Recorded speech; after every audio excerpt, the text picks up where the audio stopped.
Alaska has some absolutely incredible animals.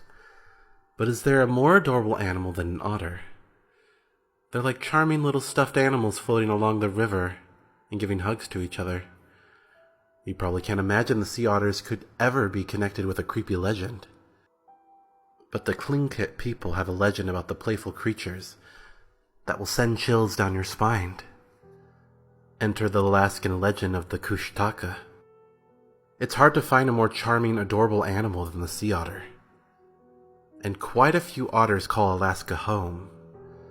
Though they now live in relatively peaceful harmony, it wasn't always that way for these beloved local creatures.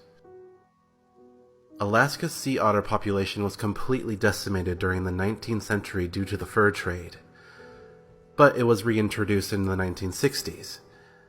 Today, the state has a population of around 26,000 of these playful creatures. Otters are a mammal generally native to the North Pacific Ocean. They're small on the scale of marine animals, but make up for it in adorable habits, like hugging. They are generally playful in nature, similar to dogs, which makes them very appealing to humans. In the United States, you can also find sea otters in Washington, Oregon, and California. Our neighbors in Mexico also have a population.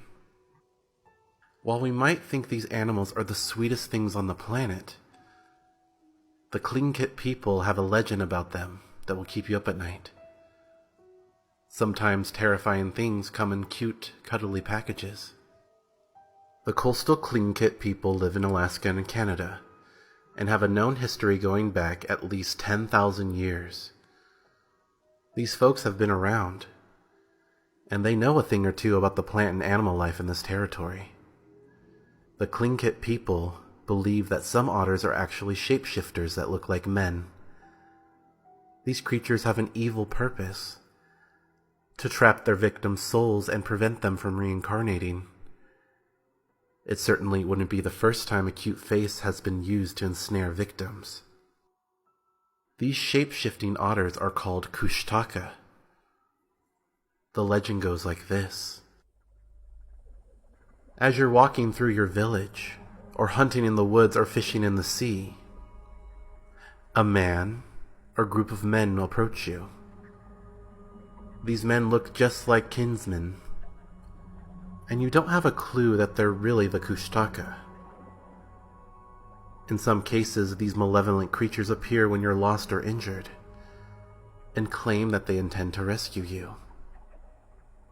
However, they lead you deeper into the wilderness and either tear you into pieces or turn you into a Kushtaka, which prevents your soul from being able to reincarnate.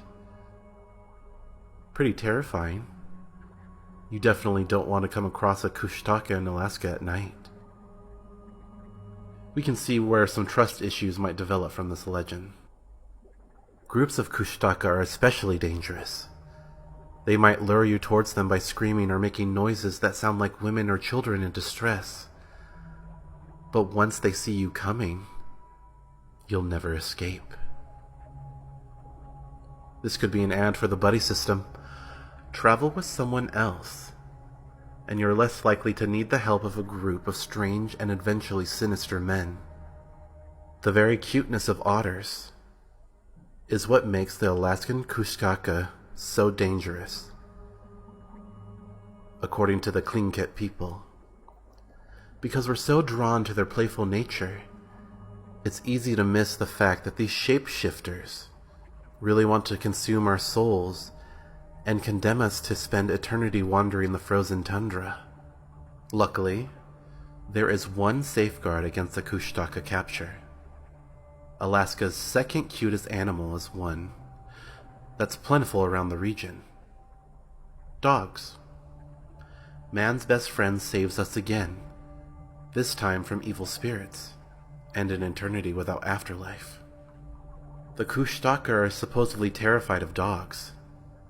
Luckily, Alaska has plenty of furry, fearsome sled dogs to keep its villagers safe from harm. It's said that fire might be another effective way to keep the shape-shifting otters away. Alaskan mothers are fond of this legend, and tell it to their children to keep them from wandering too far from home. What do you think? Is the Alaska Kushtaka real? Did your parents ever use spine-chilling tales to keep you from wandering too far from home in safety?